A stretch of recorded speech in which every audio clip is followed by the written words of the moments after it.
Hello friends, जय हिंद, वंदे मातरम। Welcome back to our YouTube channel. Friends, आज एक बहुत ही सेंसिटिव इशू पर हम बात करने वाले हैं। और ये जो सेंसिटिव इशू है, ये निकल कर के आता है अफगानिस्तान से।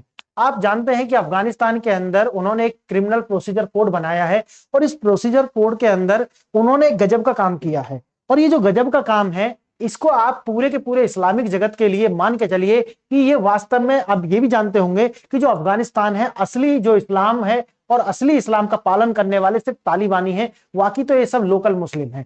देखिए, अब ये जो चेहरा है जो निकल करके आता है, ये असली जो मुसलमान है वो तो सिर्फ तालिबान वाले हैं और तो कोई नहीं है। अब उन्होंने क्या कार्य किया है वो मैं आपको बताता हूं। उन्होंने ये जो प्रोसीजर कोड है उसमें उन्होंने समाज को 4 वर्गों में बांट दिया है। पहला वर्ग उन्होंने बनाया है निचला वर्ग। निचला वर्ग या फिर उसको उन्होंने नाम दिया है गुलाम वर्ग। ये जो गुलाम वर्ग है, इसके अंदर उन्होंने क्या बनाया है, ये जो गुलाम वर्ग है इसके अंदर उन्होंने बच्चों को रखा है, डिसेबल्ड को रखा है और महिलाओं को रखा है। अब समझिए, ये जो गुलाम वर्ग है इसका आप बेच सकते हैं, इसकी मंडी लगा सकते हैं, या अगर इनके ऊपर किसी प्रकार से कोई अत्याचार करता है तो ये उसके एवज में कुछ भी नहीं कर सकते। क्लियर है। अब ये मान के चलिए कि अफगानिस्तान के अंदर गिलहरी और जो चींटी है या फिर चिड़िया है उसके लिए बहुत ज्यादा आजादी है, लेकिन बच्चों के लिए जो है या फिर महिलाओं के लिए कोई आजादी नहीं है। अगर आप अफगानिस्तान छोड़िए, आप गूगल करके देखना कि बच्चाबाजी क्या है। बच्चाबाजी, जो कि धुरंधर मूवी के अंदर भी शायद उसका कुछ दिखाया गया है, तो बच्चाबाजी जो है वो अपने आप में ये अफगानिस्तान या पठानों का अपने एक शौक रहा है। तो आप मानिए ये उनकी अपनी एक विरासत है। देखना, दूसरा जो इनका जो सबसे बड़ा काम करा है वो है कि उलेमा वर्ग, यानी उलेमा वर्ग पर किसी भी तरीका की वो कुछ भी तरीका का अपराध कर दें, उनकी कोई भी किसी तरीका का जो है उनके ऊपर केस नहीं चलेगा या उनका जो है किसी तरीका से उनको जेल नहीं होगी। इसका मतलब यह है कि एक ऐसा वर्ग है उसके ऊपर कोई भी अत्याचार कर सकता है, और एक ऐसा वर्ग जो अत्याचार करे तो उसके ऊपर कोई सजा नहीं है। अब आप समझिए कि ये क्या है, यानी कि एक ही पिंजरे के अंदर आपने मेमना भी और एक जो आपने भेड़िया और शेर भी जो है बंद कर दिए हैं। अब ये जो पूरा का पूरा जो देखने के लिए मिल रहा है, ये जो है अफगानिस्तान के अंदर। अब ये तो खबर है, लेकिन कहानी यहां खत्म नहीं होती। कहानी यहां से शुरू होती है कि पूरी दुनिया के अंदर, इसी दुनिया के अंदर ह्यूमन राइट कमीशन भी है। इस दुनिया के अंदर यूएन की संस्थाएं भी हैं जो अपने आप को कहते हैं कि भाई हम तो बहुत बड़े मानव अधिकारों के पुरोधा हैं। इस दुनिया के अंदर ग्रेटा थनबर्ग जैसे जो दोगले लोग भी हैं जो कि बिल्कुल पूरी दुनिया में घूमते हैं लेकिन अफगानिस्तान के ऊपर बयान नहीं देते। इस दुनिया के अंदर, और हम दुनिया के नहीं, अब मैं बात करूंगा भारत के। भारत के अंदर आपने देखा होगा कि एक अलग टाइप का जो है माहौल है। और ये माहौल है, आपने ये देखा होगा कि बुर्का को लेकर के या आपने हिजाब को लेकर के जो पीछे भी कर्नाटक से शुरू हुआ था, वहां पर भारत के अंदर बैठी हुई जो महिला है, खासकर आरफा खानम शेरवानी, जो खुद तो जो है पहनती है चुस्त और बिकनी टाइप के कपड़े, लेकिन ज्ञान देती हैं कि बुर्का इज ए चॉइस। उसी तरीका से आपने देखा होगा एक खुरप दंतनी जिसको आरजे साइमा बोलते हैं, उसके द्वारा भी कि ये चॉइस है, ये कंपल्सन नहीं है। क्या वो इस पर बोले या उन्होंने इस पर लिखा?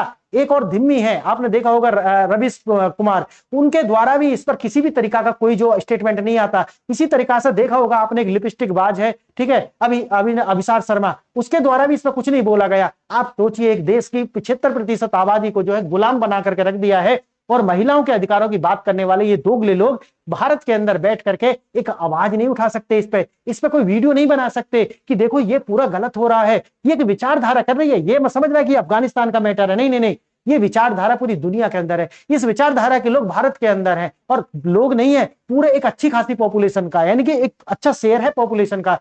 अब सोचिए, ये लोग जो है भारत में बैठकर ह्यूमन राइट्स की बात करते हैं, अफगानिस्तान के अंदर इतना कुछ हो रहा है, लेकिन यहां जवाब देने से इनका मुंह में दही जम जाती है। ऐसे दोगले लोग जो हैं जिनके लिए ह्यूमन राइट्स सिर्फ और सिर्फ किसके हैं, जो अशराफ वर्ग है। ये इस अशराफ वर्ग है ना, याद रखना। तो आप किसी भी ग्रुप से आते हो, आप हिंदू हो, मुसलमान हो, लेकिन याद रखना एक बात कि पूरे दुनिया के अंदर जितने भी जीनोसाइड्स हुए हैं वो किसके आधार पर हुए हैं? अमीरी और गरीबी के आधार पर। यानी कि अगर तुम कमजोर हो तो हमेशा तुमको दबाया जाएगा। और ये आप अशराफ वर्ग के ऊपर देख रहे हैं ना, अशराफ वर्ग को छूट दी गई है, उलेमा मुल्ला मौलवियों को छूट दी गई है। और ये भी तो मुसलमान है ना, ये बच्चे भी मुसलमान हैं, ये महिलाएं भी मुसलमान है, फिर इनके साथ अत्याचार क्यों है? और कोई इन पर आवाज नहीं उठा रहा। ये इंडिया गेट पर प्ले कार्ड लेकर के घूमने वाले जो गाजा के लिए, वो कहां मर गए हैं भाई? इस पर भी बोल लीजिए थोड़ा सा, इसके ऊपर भी सोशल मीडिया पर थोड़ा सा हाय हल्ला मचा लीजिए। नहीं बोलेंगे, नहीं बोलेंगे। क्यों? क्योंकि असली मुसलमान तो ये है असली मुसलमान, जो तालिबान वाले। देखते हैं क्या है ये मामला ये जो मैंने आपको बताया है, गुलाम और मालिक, यानी कि अब महिलाएं जो 21वीं सदी में भी बेची जा सकेंगी और महिलाओं को जो मंडी लगाई जा सकेगी और उनको गुलाम बनाया जा सकेगा। मौलवियों को पूरी छूट है, उनको पूरी इम्यूनिटी दी गई है। महिला शिक्षा पर पूरी तरीका से प्रतिबंध लगा दिया कि भाई गुलाम है तो उनको क्या शिक्षा दोगे आप। प्राथमिक से उच्च शिक्षा तक अब कुछ भी नहीं हो सकता, स्कूल वगैरह उनके लिए बंद हो चुके हैं।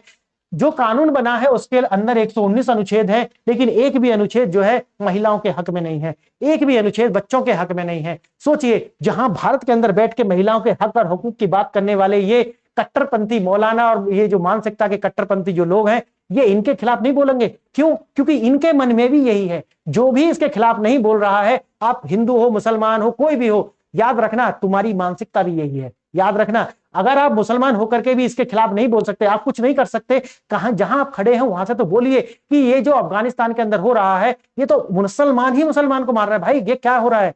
सोचिए, महिलाओं की तो सोचिए। और महिलाओं में जो मुसलमान है, ये राणा अय्यूब कहां चली गई भाई? इसको भी तो बोलना चाहिए ना। ये भारत के अंदर बैठी हुई जो नेहा राठौर, ये कहां है भाई? अरे यार, ये भारत के अंदर जो बैग लेकर के जाते हैं संसद के अंदर गाजा और हमास के लिए, ये महिलाओं के लिए नहीं बोलेंगे। इसका मतलब है इनको ना तो हिंदू से मतलब है, ना मुसलमान से, इनको अपनी वोट बैंक से मतलब है। और ऐसे ही कट्टरपंथी जो है यहाँ नेता जो है, जो राजनीति कर रहे हैं, ओवैसी कहाँ है? ओवैसी को बोलना चाहिए, क्यों नहीं बोल रहा भाई ओवैसी? तो कोई नहीं बोलेगा भाई इनके लिए कोई नहीं बोलेगा। कारण क्योंकि ये सब अशराफ लोग हैं। और तुम्हारा जो भी नीचे के गरीब लोग होते हैं, चाहे मुसलमान हो कोई भी हो, उन पर राजनीति की जाती है। उनको दबा करके जो है, उनको एज ए टिश्यू पेपर जो है, ये बड़े जो लोग होते हैं, जो अशराफ लोग हैं, ये यूज करते हैं। और ये जो छोटे लोग हैं, उनका सिर्फ क्या होता है? एक्सप्लॉइटेशन होता है। उनके इमोशंस को जो है खरीदा बेचा जाता है, और उनको पता भी नहीं होता कि हमारे इमोशंस जो हैं वो बेचे जा रहे हैं, खरीदे जा रहे हैं।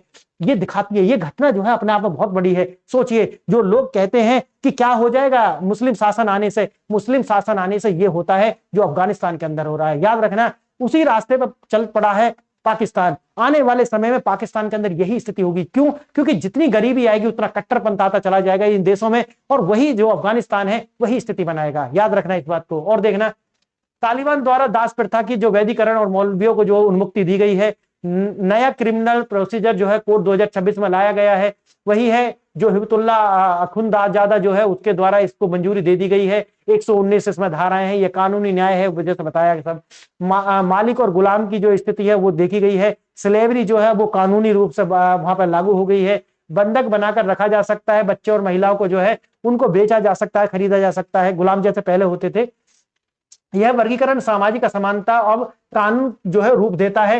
यानी कि अगर तुम गरीब हो और आप एक जेंडर से आते हो, अब वो कहां गए जो फेमिनिज्म की बात करने वाले भारत के अंदर? भाई फेमिनिज्म सिर्फ भारत के अंदर चलता है क्या?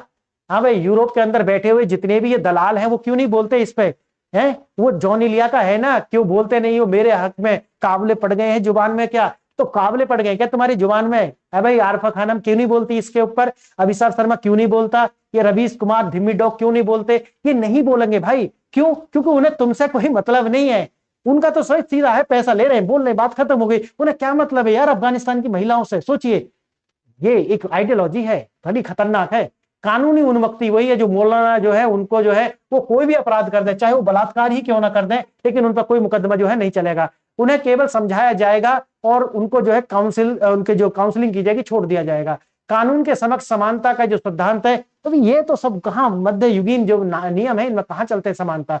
मौलवी धार्मिक नेता और यह गुलामी विचारधारा, चोरी या हिंसा होना कोई सजा नहीं मिलेगी, लेकिन कठोर कारावास और प्रताड़ना किसे मिलेगी? जो गुलाम है उनके लिए है। यह भारत के अंदर बैठकर मनुस्मृति को गाली देने वाले जो लोग हैं, जो कि बिल्कुल इसके उल्टी है, जो उच्च वर्ग से आते हैं उनके लिए सजा का प्रावधान दुगना है, उनके मुंह में दही जमी हुई है। इस तरीका की यह नपुंसकता लाते कहां से हो तुम? बताना जरूर यार। तुम इतने गिरे हुए लोग कैसे हो सकते हो कि भारत के अंदर बैठ के ह्यूमन राइट की बात करने वाले अफगानिस्तान की महिलाओं के ऊपर चुप क्यों हैं? ये बात जरूर अब विचार करना इस पर। जहां न्याय व्यक्ति के सामाजिक दर्जे पर निर्भर करता है, शिक्षा और अस्तित्व पर हमला, जैसा कि मैंने आपको बताया वहां पे पीछे भी, कक्षा 1 से 12 तक विश्वविद्यालय महिला शिक्षा पूरी तरह से प्रतिबंध है। महिलाओं द्वारा लिखित 140 पुस्तकों पर भी प्रतिबंध है। अगस्त 2025 में 18 विषयों पर पढ़ाई पर पूर्ण प्रतिबंध लगाया गया था, लेकिन अब सभी तरीका की जो महिला है और सभी तरीका की जो शिक्षा है उन पर प्रतिबंध है। मानव अधिकार संगठन जो है वो कहाँ चले गए हैं मुझे नहीं पता, कहाँ पहुंच गए हैं मुझे नहीं पता। और जो पूर्व जो वहां के मोहम्मद फरीद अहमदी जो थे, जो पहले अटॉर्नी जनरल जो थे अफगानिस्तान में जब तालिबान के आने से पहले, वो कह रहे हैं कि यह कानून नागरिकों को अपमानित करता है और मानवीय मूल्यों पर सीधा हमला है। यहाँ कहाँ मानव तो माने ही नहीं जा रहे। जैसे भारत के अंदर ये जो धिम्मी डॉग है, हिंदू जो है, उनके लिए भी यही है। याद रखना, ये इस्लामी मानसिकता है ना, ये तुम्हारे लिए नहीं बदलेगी, याद रखना इस बात को। इनके अंदर ना तो महिलाओं को कोई स्थान होता है, और जो महिला है, जो मुसलमान हैं, उनको भी सोच लेना चाहिए कि अगर आप ये कहते हो कि हमें इस्लामिक शासन चाहिए, तो आप कहां जा रहे हो, ये भी देख लेना, आपको ये मिलने वाला है इससे। और देखना वैश्विक चुप्पी और दोहरा मापदंड, विश्व के बड़े मानवाधिकार यूएनएचआरसी जो है वो कहां है, ये गुलामी पर मौन क्यों है, अन्य संघर्षों पर तत्काल आक्रोश में आने वाले अफगानिस्तान में संस्थागत गुलामी पर चुप्पी क्यों है, वही मैं पूछ रहा हूं ना, क्यों हो वही चुप। क्या मानवाधिकारों की रक्षा केवल चुनिंदा भू राजनीतिक हितों के लिए ही होती है, क्या वोट बैंक के लिए ही होती है, या वास्तव में आपकी जो जुबान है उसके लिए नहीं खुलती? सोचो धिम्मी डॉगो, आगे देखना। स्वतंत्रता, संविधान, समानता, 119 जैसे शुरू में बताया उनमें से एक भी जो है कोई नहीं है, महिलाओं के लिए किसी तरीका का कोई अधिकार नहीं है। और भारत के अंदर जिस तरीका की कट्टरता जो फैल रही है, ये दोगले, यार इतना दोगला लेकर के जीते कैसे हो तुम, मुझे बताना जरूर। आपके अंदर बिल्कुल भी मानवता नाम की चीज नहीं है, और जो गरीब मुसलमान है, जो महिलाएं हैं, वो भी इससे सोच लेना तुम्हारी स्थिति क्या बनने वाली है। तो आप किनको सपोर्ट कर रहे हो, याद